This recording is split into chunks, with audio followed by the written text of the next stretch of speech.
everybody, I'm Amanda, and this is New York's Dark Side.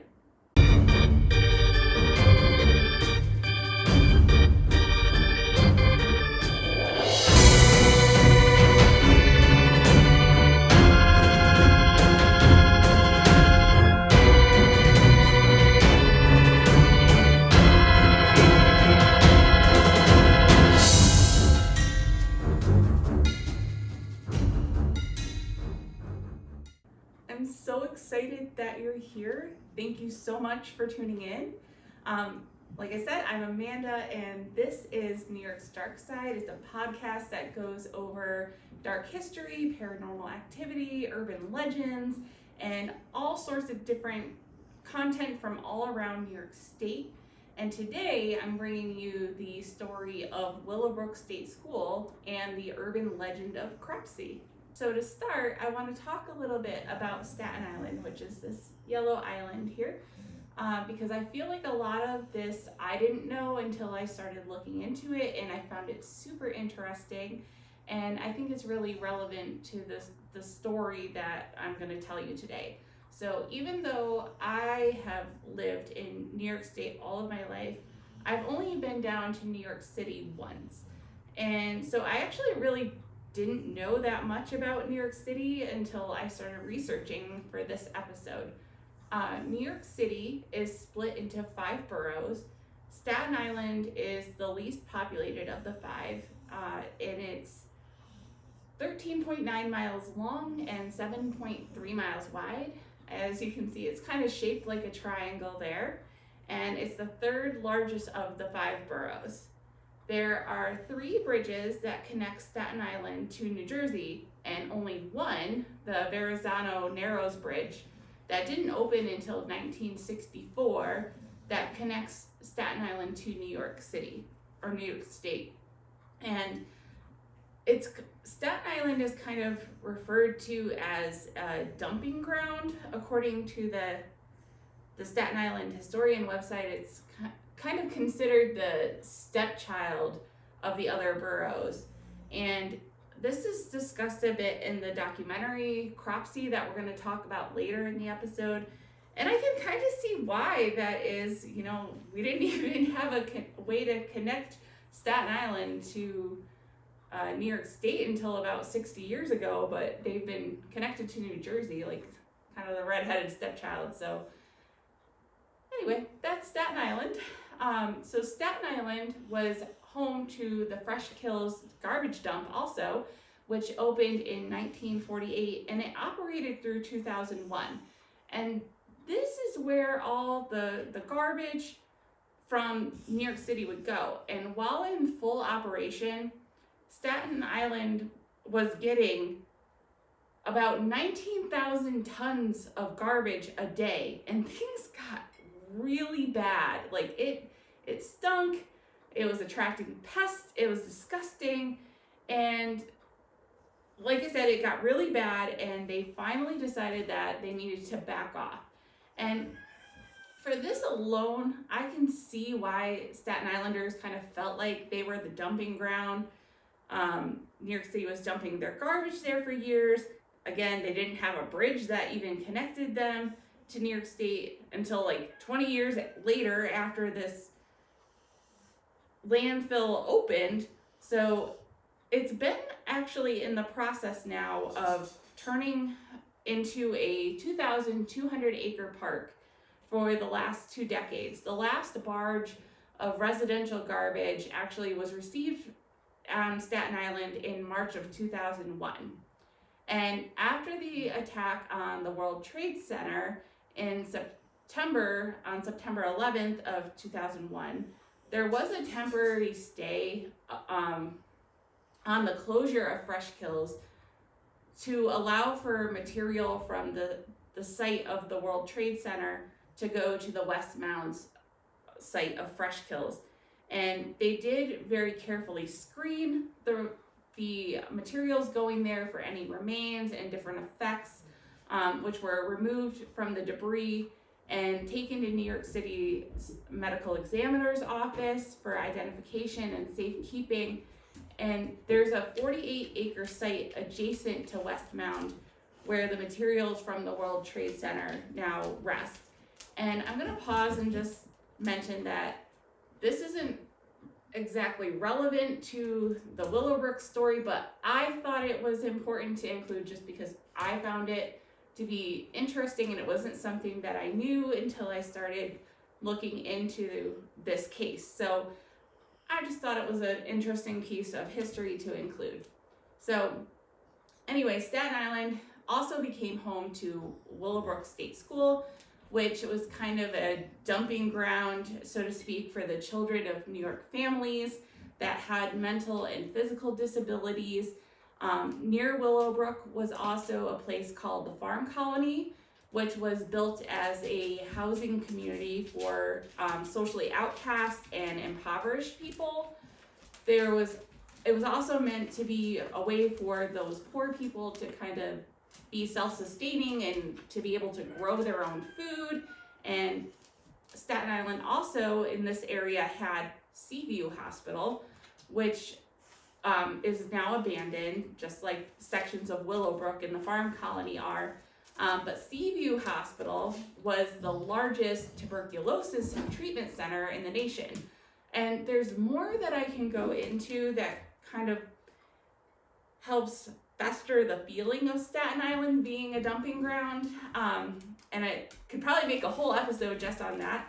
Another thing that Staten Island is kind of known for is a dumping ground for mob kills. So like that's a whole thing.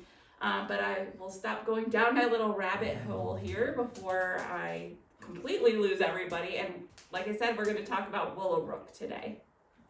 In 1938, New York State authorized the building of a school for mental defectives.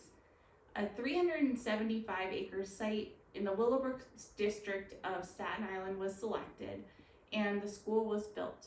But before the school opened, the United States entered World War II in the 1940s, and the New York State turned over the site to the United States Army for use as a hospital and prisoner of war camp.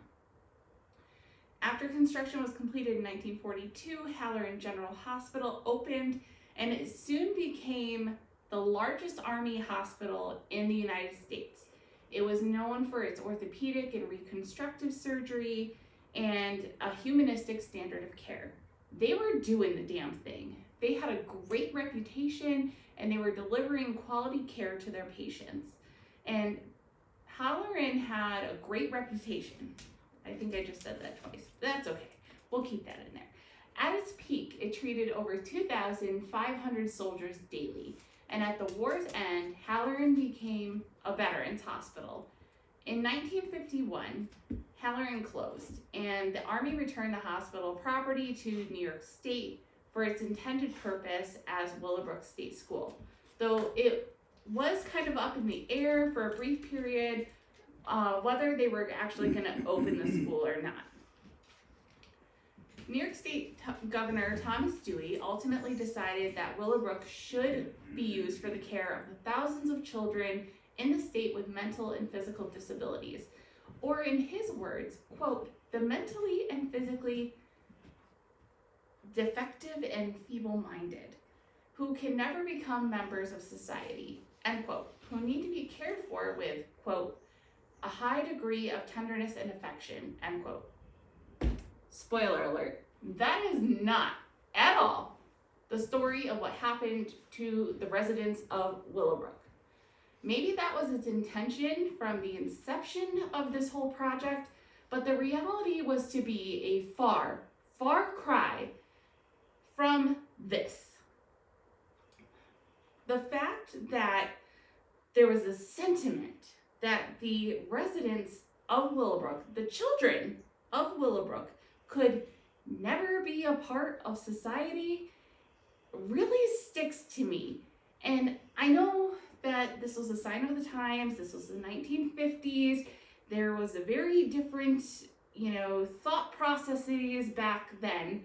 But I feel like it's important to shine a light on this statement, given that all that I have come to learn about Willowbrook and the actual care or lack thereof that the residents received. And I'm going to say this now, I'll say it again later, I'm in no way at all putting any blame on the healthcare providers that worked at Willowbrook. As far as I can tell, the majority of them were very, very good and trying to do their best. And as Geraldo Rivera, we'll talk about him in a little bit, he will go on to say they were as much victims as the residents of the system that was in place here. I'm a nurse, so I know there are a multitude of factors that can be involved in what happens to people at any facility. You can have great organizations and have a bad system, or you can have a great organization and a couple of bad employees. I mean, you can have great employees and have a bad system in place. In this case, the system that was put into place for these residents was bad. And it started from the top at the very beginning. I'm also going to say that I'm not placing any blame on the parents that placed their children in these institutions. From what I've learned about Willowbrook and some of the other institutions in the state, there are a lot of reasons why parents chose to send their children to places like Willowbrook. They were being referred there by doctors, by social workers. This was supposed to be their help, their guidance, their resource. However, I do think that this viewpoint from the people who chose to open this institution and others like it and would have an important impact on the policies, the vital parts of running the institution, funding, policies, procedures, regulations, structure, staffing, all of the things that are needed to run an institution like this, that their viewpoint where these residents were defective and that they should be sent to these institutions because they weren't meant to be a part of society, I think that plays a huge role in what happened to these residents. So Willowbrook officially opened in October of 1947. Its campus had multiple buildings designed to hold over 4,000 residents, and at the start, 20 mentally disabled patients from New York State came to reside within its walls. And by 1955, it had reached its full capacity. The truth of Willowbrook would come to light that the residents were often left in a constant state of neglect, and it's completely tragic for those that could be considered among us the most vulnerable. They didn't have a voice to speak for themselves. They were depending on the people in these walls. They were depending on the people in New York State that were running this to protect them. And this was largely due to lack of funding from the state, and this left the buildings and the wards understaffed for such high ratios of residents per caretaker, and meant that many residents were just kind of left with little to no supervision or care. Many were naked due to lack of clothing or a lack of staff available to redress them if they undressed themselves. They were left soiled in their own urine and their own feces, which would also be left smeared on the walls because there was no one to change them and no one to clean things. And it was not uncommon, unfortunately, for residents to be physically and or sexually assaulted by other residents and even some of the employees of the facility.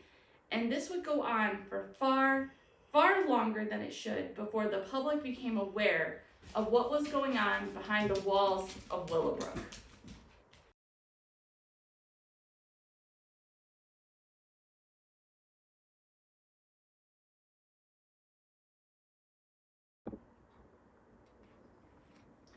But abuse and neglect were not the only concerns for the residents of Willowbrook.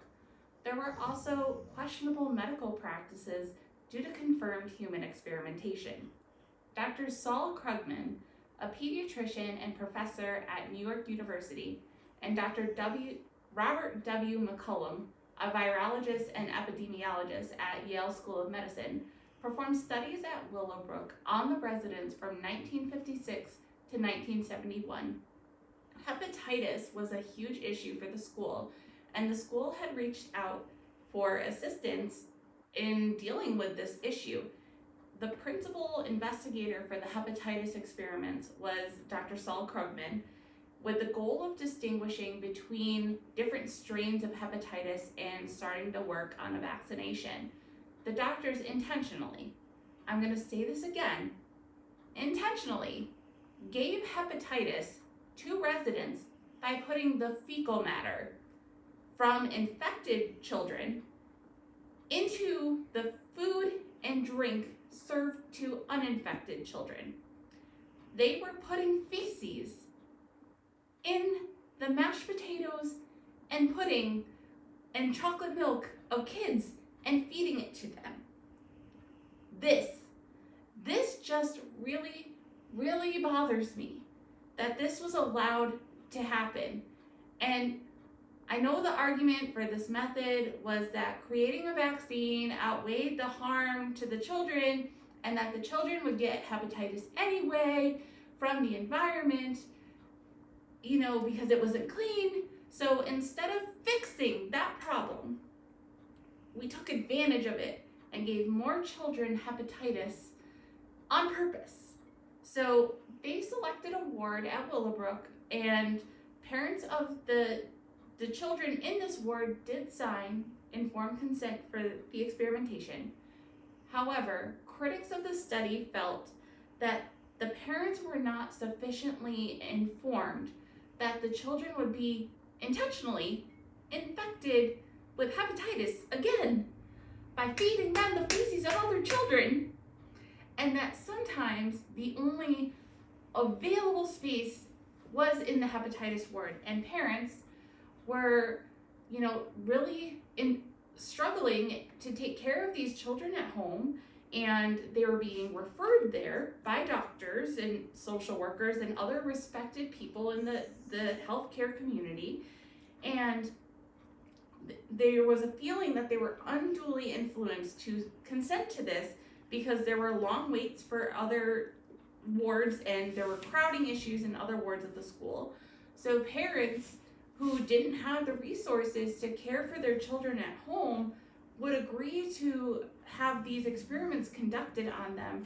And again, they probably didn't have a true understanding of what was actually happening to their children in this experimental ward.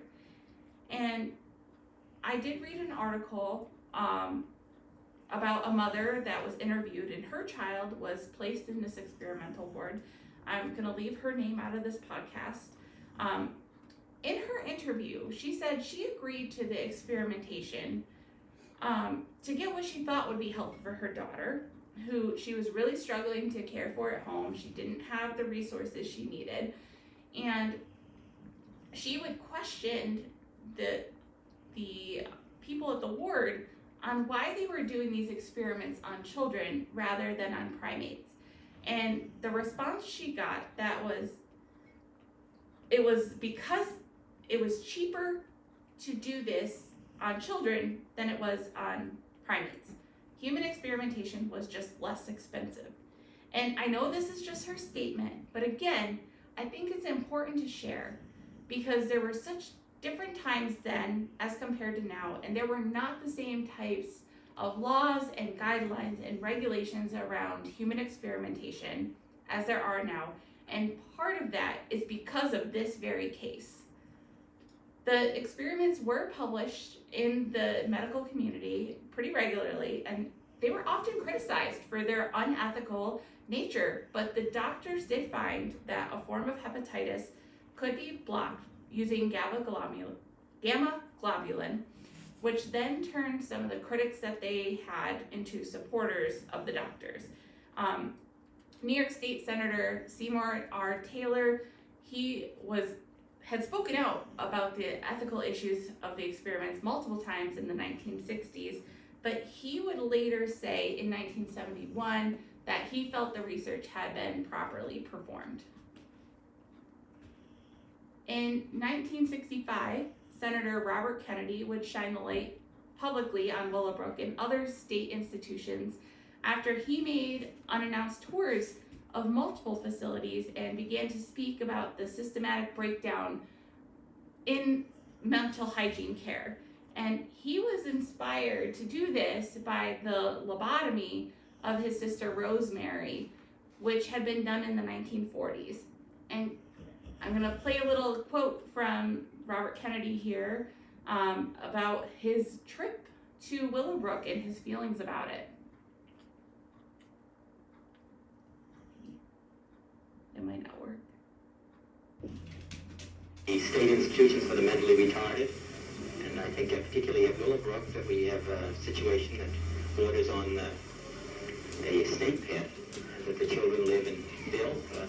But many of our fellow citizens are suffering tremendously because lack of attention, lack of imagination, lack of adequate manpower. There's very little future for the children or for those who are in these institutions. Both need a tremendous overhauling. I'm not saying that those who are the attendants there or the ones that run the institution are at fault. I think all of us are at fault. And I think it's just it's long overdue that something be done about it. Kennedy would go on to say to the media after visiting Willowbrook that the individuals in the overcrowded facility were, quote, living in filth and dirt, their clothing in rags, in rooms less comfortable and cheerful than the cages in which we put animals in the zoo, end quote. Red flag, red flag, red flag. This bothers me because nothing was really done to change this for several more years. New York State had put in a 5-year improvement plan after his visit, but it didn't stick and things reverted back to the way they were. From 1966 to 1968, a man named Andre Rand used the last name Bruchette and would work at Willowbrook State School as a custodian, orderly, and physical therapy aide. Remember Andre Rand because we're going to talk about him more in the second episode. In 1969, Willowbrook reached its peak of 6,200 residents, far surpassing what it was originally supposed to hold. It was only built to hold 4,000 residents. It was holding almost over twice that.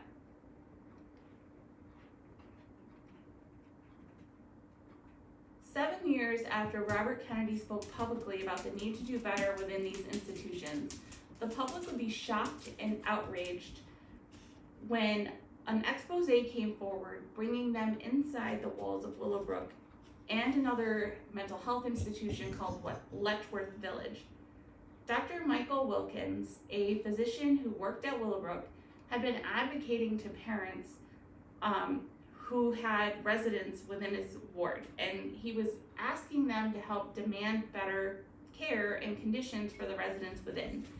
He ended up being fired from his position, and he reached out to Geraldo Rivera and a print journalist named Jane Kurtin.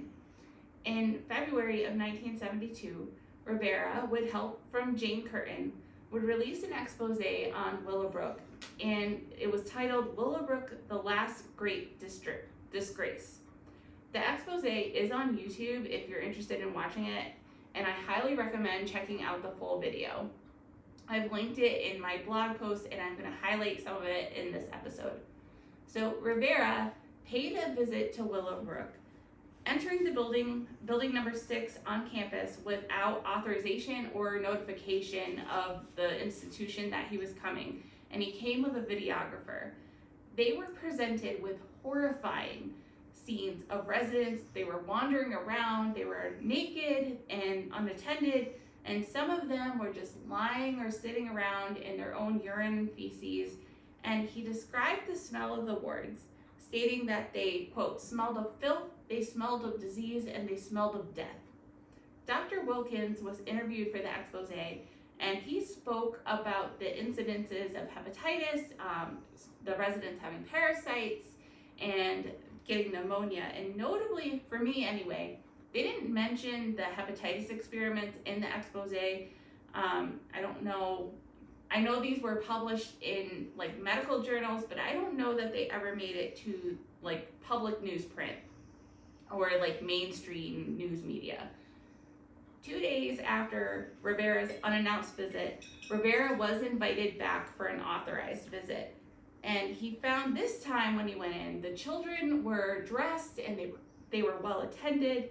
And to see if this was a sustained change, he went back again for another unauthorized visit a couple days later and found the same conditions as the first time he went in. The poorly attended residents, they were naked and wandering and left to sit in their own waste for hours and hours. Some of the facts that they were presented with, or that was presented in this expose, included that 60% of the residents were not toilet trained,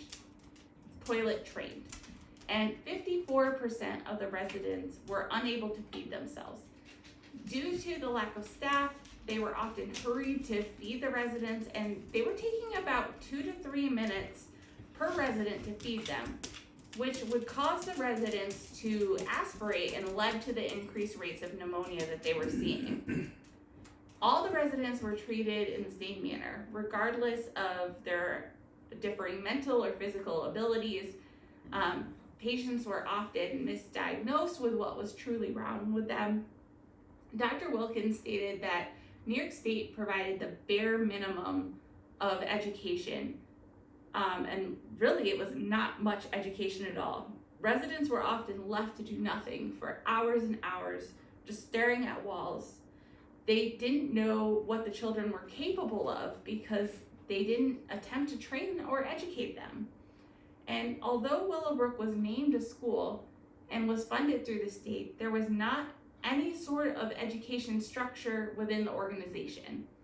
Sometimes groups of children who were cooperative could have up to 2 hours of education per day, but it wasn't really any structure to it, and even the basics of self-care and hygiene, let alone academics, they were not involved. This was further highlighted in the expose when a resident of Willowbrook was interviewed, and his name was Bernard Carabello, and he lived at Willowbrook for 18 years. And at the time of the interview, he'd been there for 18 years. He was born in 1950. He was placed in Willowbrook by his mother at the advice of doctors after he was misdiagnosed as being developmentally disabled. He had cerebral palsy. In the interview with Geraldo, Bernard said he only received schooling and physical therapy for the first 5 years that he had lived there. Even though he wanted to continue on, he was considered overage. So he had aged out of what they allotted. Bernard would go on to be taken out of Willowbrook with the help of Dr. Wilkins when he was 21, and he became an advocate. He founded the Self-Advocacy Association of New York State in 1986. Part of the issue with funding was that New York State went through a period of entrenchment, which led to a hiring freeze. Willowbrook lost 600 employees through attrition, and the budget from the Department of Mental Hygiene dropped from $630 million to $600 million, and then was cut even further by Governor Rockefeller to $580 million, which lost 200 more employees, making the staffing situation much worse for the residents. And it changed their ratios from a goal of 4 to 1 to a goal of 30 to 40 to one resident. One caretaker cannot take care of 30 to 40 residents. It just can't happen. And especially not residents that require high levels of care like these residents did. So again, I just want to say again, I'm not placing blame on the staff of Willowbrook. They were set up for failure by a system that didn't give them the resources and funding that they needed to truly do right and provide safe, quality care for the residents. Letchworth Village in Rockland County was also visited by Geraldo with Congressman Mario Biaggi for an official visit. Geraldo, being the awesome guy that he is, arrived 2 hours prior to the visit because he wanted an accurate view behind the walls. And when he got there, he found that the staff were like scrambling around, still trying to prepare for the visit. They were hurriedly cleaning, they were bringing in racks of clothes, trying to get the residents dressed. And even so, they weren't ready, and the staff explained that there were just not enough clothes, and there wasn't enough staff for the residents. And so that's why so many of the children were naked when Congressman Biaggi asked. 4 to 5 staff members were left to care for 100 plus residents. Representative Biaggi complimented the beauty of the building, but stated that Letchworth was the worst institution that he had ever visited in his life. He had visited hospitals and prisons and other places, but Letchworth Village was the worst place that he had ever visited. He noted that there were empty buildings and empty wards, but they were empty because they didn't have enough staff when he asked about this. Regulations for funding required 80 square foot per person, but Letchworth was so understaffed that they were functioning in 35 square foot per person. They, again, had the empty buildings and empty wards to put people, but there was no staff, so they were all crowded into other areas. And another sad fact about Letchworth Village in the expose was that there were 300 able-bodied residents who could have gained employment outside of the facility, but they weren't allowed to, and instead were being used to help fill the staffing gap at the facility. And they were paid $2 a day, which was less than they would be able to make if they had found employment elsewhere. But again, they weren't allowed to. This is just crazy to me. It's just absolutely crazy. One thing that I think that Geraldo Rivera did well in this expose was also showing what we could do better for these residents. He visited Children's Hospital in Los Angeles to show how different their mental hygiene program was compared to New York State's. California's program focused on community resources after a European expert on mental development issues visited, and he called them out for the conditions in which their residents were living, which was very similar to that in New York State. And he said, quote, "My God, you don't even care for your mentally retarded as well as we care for our cattle," end quote. Instead of having institutions, they have centers with different services and different resources such as shelters and daycares and other resources. And they provide education and schooling for all of the children and highlighted it as being as much of a right for the mentally and physically disabled as it was for quote unquote normal children. And for older adults, they focused on employment opportunities with different workshops, which allowed them to find employment and earn wages and engage in society. They were treated like citizens. And they also focused on prevention through testing and genetic counseling and education to parents. On March 17th, 1972, just over 51 years before the recording of this podcast, Dr. William Bronston and a group of parents filed a class action lawsuit against Willowbrook. And the lawsuit alleged that the constitutional rights of the residents were violated due to confinement of residents, sometimes to beds or chairs, or in solitude, the overcrowding, failure to provide education or habilitation and evaluations of the residents, not providing adequate services for speech, occupational, or physical therapy, not providing adequate clothing or meals or facilities, including toilet facilities. The toilet facilities there were awful, failure to provide protection from theft, assault, or injury, lack of compensation for the work that the residents were doing around the buildings, inadequate medical facilities, understaffing and lack of competent professional staff, lack of privacy, and failure to release residents who were eligible for release. They weren't even letting the residents go. They were just keeping them there. And the plaintiffs in the lawsuit alleged that the conditions violated the constitutional rights to treatment under the Due Process Clause of the 14th Amendment, and that their denial of a public education violated the Equal Protection Clause of the 14th Amendment as well. And in April of 1973, United States District Court Judge Orrin G. Judd rejected the plaintiff's argument that the Due Process Clause guaranteed a right to treatment and that the denial of public education violated the Equal Protection Clause. However, he did find that the conditions in Willowbrook violated the constitutional right of persons living in state custodial institutions to be protected from harm. And according to Judge Judd, the plaintiff's constitutional right to protection from harm in the state institution meant that the residents of Willowbrook were entitled to at least the same living conditions as prisoners. They weren't even getting the same living conditions as prisoners in jail for committing crimes.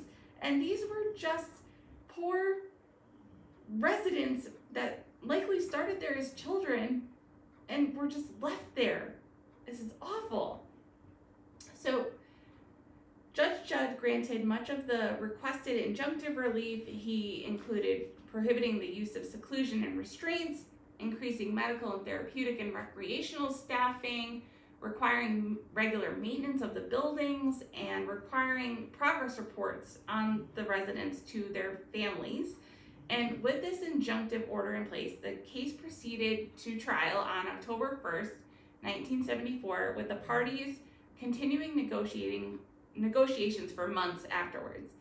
The case ended up being settled on April 30th, 1975, when Judge Judd signed the Willowbrook consent judgment. And the consent judgment outlined specific procedures and instructions for treatment of the residents and covered issues such as residential living and the environment and programming and evaluation, hiring of personnel, education, recreation, food and nutrition, dental and medical care, therapy services, the use of restraints, conditions for residents to provide labor to the facility, and conditions for research and experimental treatment. Significantly, the consent judgment also declared as the primary goal of the institution and of New York's Department of Mental Hygiene to ready each resident for life within the community at large. So putting them out of the institutions and back into society. And the goal of this was to place them in less restrictive settings. The consent judgment set a goal of reducing the number of residents living at Willowbrook to no more than 250 by 1981, which didn't really happen. So while this is a very tragic story for the residents of Willowbrook and other state institutions that lived, and unfortunately some died in the horrible conditions behind the walls, I do want to cover some of the good things that came from this. The political reaction to this case led to the enactment of legislation such as the Protection and Advocacy System and the Developmental Disabilities Assistance and Bill of Rights Act of 1975, the Education for All Handicapped Children's Act, and that act required all public schools accepting federal funds to protect equal access to education for children with physical and mental disabilities, and public schools were required to evaluate children with disabilities and create specific educational plans with parental input that would emulate as closely as possible the educational experience of non-disabled students. It also brought the Civil Rights of Institutionalized Persons Act, or SCRPA, I'll take that out, intended to protect the rights of people in state or local correctional facilities, nursing homes, mental health facilities, group homes, and institutions for people with intellectual and developmental disabilities. And the Developmental Disabilities Assistance and Bill of Rights Act and CRPA were the first federal civil rights laws protecting people with disabilities, leading to the enactment of the Americans with Disabilities Act. And one other thing that I want to bring up is Barbara Blum. So Barbara Blum, she led the Metropolitan Placement Unit.